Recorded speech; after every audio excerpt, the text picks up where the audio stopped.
नमस्कार. तरुण भारतच्या न्यूज बुलेटिनमध्ये मी रोहित साळुंखे आपलं स्वागत करतो. आता पाहूया ठळक घडामोडी. जपान देशाला नववर्षाच्या प्रथम दिनी 7.6 रिश्टर क्षमतेचा भूकंपाचा प्रचंड धक्का बसला आहे. या धक्क्यामुळे सुनामी येण्याचा धोका असून लोकांना सुरक्षित स्थळी जाण्याच्या सूचना देण्यात आल्या आहेत. या मुख्य धक्क्यापाठोपाठ आणखी 20 छोटे धक्के बसल्याने संपूर्ण देशातच अतिदक्षतेचा आदेश देण्यात आला आहे. भूकंप क्षेत्रात एक अणुभट्टीही असल्याने अधिक सावधानता बाळगण्यात येत आहे. भूकंप क्षेत्रातील सागर तटाला सुनामी धडकल्याचे वृत्तही देण्यात आले आहे.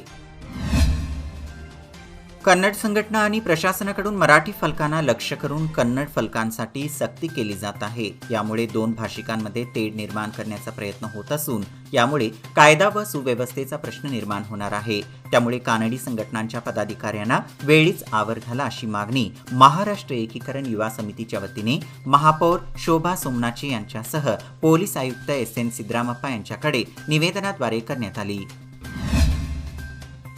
बेळगाव कॉलेज रोड सरदार्स मैदानासमोर सोमवारी पहाटे नियंत्रण सुटलेल्या भरधाव दुचाकीने दुभाजकाला धडक दिली. या घटनेत पंकज वय वर्ष 24 राहणार मच्चे याचा जागीच मृत्यू झाला तर अन्य एक व्यक्ती जखमी झाला. घटनास्थळी दाखल झालेल्या फेसबुक फ्रेंड्स ग्रुप टीमने मदत केली. खडेबाजार पोलिसांनी वाहतूक पोलिसांनी पाहणी केली.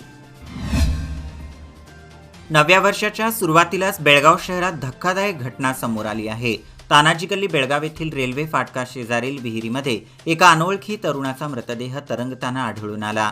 मार्केट पोलीस स्थानकाचे अधिकारी व अग्निशामक दलाचे अधिकाऱ्यांनी धाव घेऊन मृतदेह काढण्याची मोहीम सुरू केली.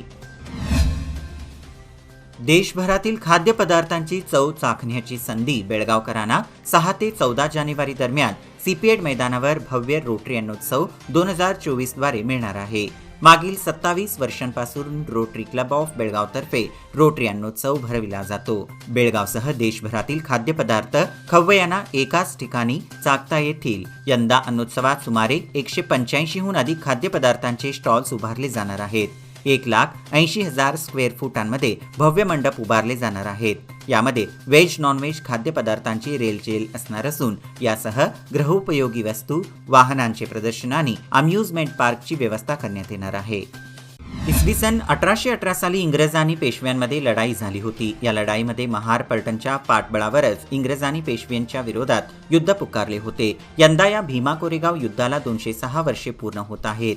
या शौर्य दिनानिमित्ताने आंबेडकरी अनुयायांच्या वतीने बेळगाव शहरामध्ये दुचाकी रॅलीचे आयोजन करण्यात आले होते. या रॅलीची सुरुवात छत्रपती धर्मवीर संभाजी महाराजांच्या पुतळ्याला पुष्पहार अर्पण करून करण्यात आले. विविध मार्गाने डॉक्टर बाबासाहेब आंबेडकर उद्यान येथे पोहोचून रॅलीची सभेत रूपांतर झाले. यावेळी दलित नेते मल्लेश चौगुले, बसवराज रायवगोळ आदी सहभागी झाले होते. सोन्या मारुती चौक बेळगाव येथे असणारे जुने RTO कार्यालय जीर्ण झाल्याने मागील 6 महिन्यांपासून नवीन इमारतीचे बांधकाम सुरू आहे. पहिल्या मजल्याचे काम पूर्ण होत आले असून दुसऱ्या मजल्याच्या कामाला सुरुवात करण्यात आली आहे. त्यामुळे बेळगावला हायटेक RTO इमारत येत्या काही दिवसात उपलब्ध होणार आहे. नववर्षाचे जल्लोषात स्वागत करण्यात आले. या निमित्ताने ओल्या पाट्यांना रविवारी रात्री ऊत आला होता. विशेषतः शहराजवळील शिवारात पार्ट्यांसाठी गेलेल्या तरुणांनी धिंगाणा घालून पिकांचे नुकसान केले आहे. शिवाय दारू ढोसून रिकाम्या बाटल्या फेकून देण्यात आल्या आहेत. त्यामुळे शेतकऱ्यांना इजा पोचण्याची भीती व्यक्त होत आहे. त्यामुळे 31ला तळीरामांची मजा आणि शेतकऱ्यांना सजा असे विदारक चित्र पाहावयास मिळत आहे. KLS Gogte college of commerce तर्फे नुकतेच रोजगार मेळाव्याचे आयोजन करण्यात आले होते. या मेळाव्यामध्ये 24हून अधिक कंपन्या सहभागी झाल्या होत्या. 882 विद्यार्थ्यांनी मुलाखती दिल्या असून 200 विद्यार्थ्यांना नोकरीची संधी उपलब्ध करून देण्यात आली आहे. सद्गुरू वामनराव पै प्रणित जीवन विद्या मिशन ज्ञानसाधना केंद्र बेळगाव यांच्या वतीने सद्गुरू श्री वामनराव पै यांच्या जन्मशताब्दी वर्षानिमित्त रविवार दिनांक 31 डिसेंबर 2023 रोजी गंगापुरी महाराज मठ कोरेगल्ली शहापूर येथे महारक्तदान शिबिराचे आयोजन करण्यात आले होते. डॉक्टर प्रभाकर कोरे हॉस्पिटल तसेच डॉक्टर माधवप्रभू हॉस्पिटल रक्त विभागाचे डॉक्टरांचा या शिबिराला सहकार्य लाभले. यावेळी 125 रक्तदात्यांनी रक्तदान केले.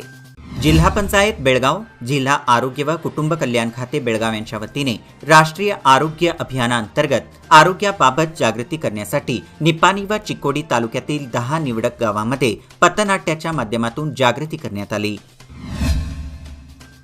हुक्केरी तालुक्यातील श्री क्षेत्र अम्मनगी श्री मल्लय्या मंदिराला जिल्हा धर्मदाय खात्याच्या आयुक्तांनी भेट देऊन मंदिराचे ट्रस्ट व ग्रामस्थांना मार्गदर्शन केले. मंदिराचा आर्थिक व्यवहार पारदर्शक ठेवा अशा सूचना यावेळी त्यांनी दिल्या. मंदिराच्या विकासाच्या दृष्टीने धर्मदाय खात्याच्या वतीने विशेष योजना राबवणार असल्याचे त्यांनी स्पष्ट केले.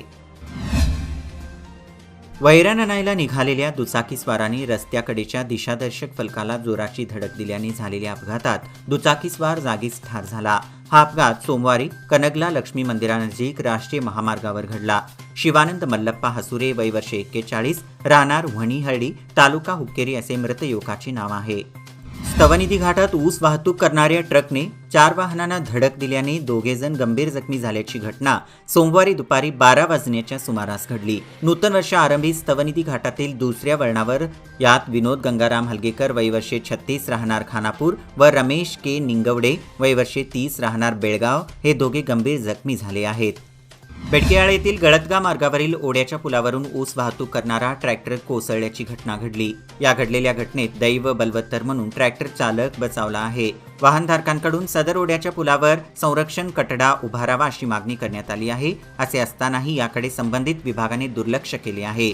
यामुळे अपघाताच्या दुर्घटना वाढत आहे. अपघातात एखाद्याचा जीव गेल्यावरच प्रशासनाला जाग येणार का, असा सवाल वाहनधारकांनी नागरिकातून व्यक्त करण्यात येत आहे. याबरोबरच हे बुलेटिन इथंच संपलं. अधिक माहिती आणि ताज्या घडामोडींकरिता पाहत रहा तरुण भारत न्यूज चॅनल. तसेच आमच्या चॅनलला लाईक, शेअर आणि सबस्क्राईब करायला विसरू नका. विश्वासार्ह बातम्यांसाठी दररोज सकाळी वाचा दैनिक तरुण भारत. धन्यवाद.